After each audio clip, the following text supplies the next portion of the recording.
जीत की हवस नहीं, किसी पे कोई वश नहीं, क्या जिंदगी।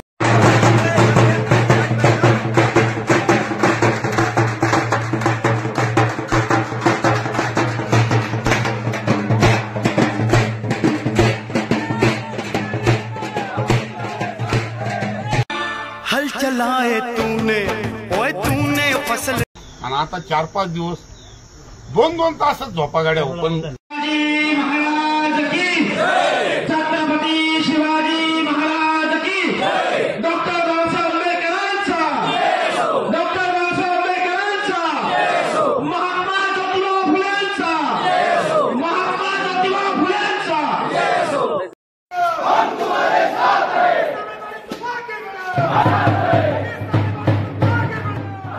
नमस्कार मित्रांनो, मी योगेश पोगळे।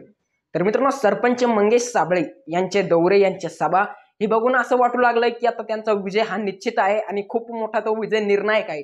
म्हणजे संपूर्ण महाराष्ट्र राज्याचं लक्ष फक्त आपल्या जालना जिल्ह्याकडे वेधून आहे, आपल्या जालना जिल्ह्याकडे लागले। कारण की जो जालना जिल्हा कधी टीव्हीवर नाही येणारा, म्हणजे कोणत्याही न्यूज मध्ये नाही येणारा, तो जालना जिल्हा ऑल ओव्हर महाराष्ट्रामध्ये नंबर 1 ला ट्रेंड करू लागला सध्याच्या स्थितीला। आणि त्याचं कारण आहे नंबर 1चं म्हणजे मराठा आंदोलन, आणि दुसरा कारण आहे तो म्हणजे आता चालू असलेली 2024 ची लोकसभा निवडणूक। त्याच्यातून म्हणजे सरपंच मंगेश साबळे हे नाव अपक्ष उमेदवार जालना जिल्ह्यातून 3 मुख्य नेते जे की जालना जिल्ह्यातून लोकसभेला उभे राहिलेले, त्याच्यापैकी पहिले नेता म्हणजे जालना जिल्ह्याचे विद्यमान खासदार रावसाहेब पाटील दानवे बीजेपीकडून लोकसभा 2024 ची निवडणूक लढत आहे। त्याचप्रमाणे 2024 ची जी आता काँग्रेसकडून डॉक्टर कल्याण काळे हे काँग्रेसकडून लढत आहे। आणि अपक्ष मध्ये जे सर्व महाराष्ट्रभर नाव चर्चेत आहे सध्या तरी आणि गाजू लागले, ते नाव म्हणजे सरपंच मंगेश साबळे। हे एक गेवरा पायगावचे व्हायरल सरपंच आहे। त्यांनी खूप मोठे मराठा आंदोलनामध्ये तसेच इतर शेतकऱ्यांचे प्रश्न सोडवण्यासाठी ज्याने ते आंदोलनामध्ये त्यांचं नाव सर्वात टॉपला आहे, सर्वात नंबर 1 ला आहे। परंतु आता जे म्हणजे ते ज्या ठिकाणी जाऊ लागले, ज्या गावामध्ये जाऊ लागले, ज्या मतदारसंघात जाऊ लागले, एक एक्झाम्पल म्हणून आता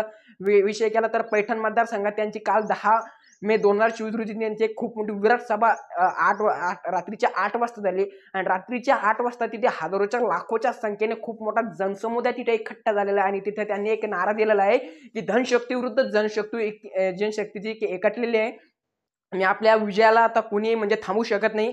याचा कोणी म्हणजे कोणतंही असं अस्त्र बाण नाही की जे आपल्या याचा मुकाबला करू शकता, असं त्यांनी सविस्तर त्यांच्या सभेमध्ये सांगितलेलं आहे। तर मित्रांनो, ज्याने त्या मतदारसंघात ते जाऊ लागले, जर का विषय केला इकडे जाफराबाद मतदारसंघात, तर इकडे भरपूर त्यांचे दौरे झाले, खूप मोठे जनसमुदाय त्यांच्या इंस्टाग्राम आयडी वरती आपला भरभरून दिसायला बघून येऊ लागला। कारण की जिथे ते जाऊ लागले त्यांचा थेट व्हिडिओ त्यांच्या इंस्टाग्राम आयडी वरती ते अपलोड करू लागले आणि त्यातून ते संपूर्ण महाराष्ट्रभर चर्चेत होऊ लागले।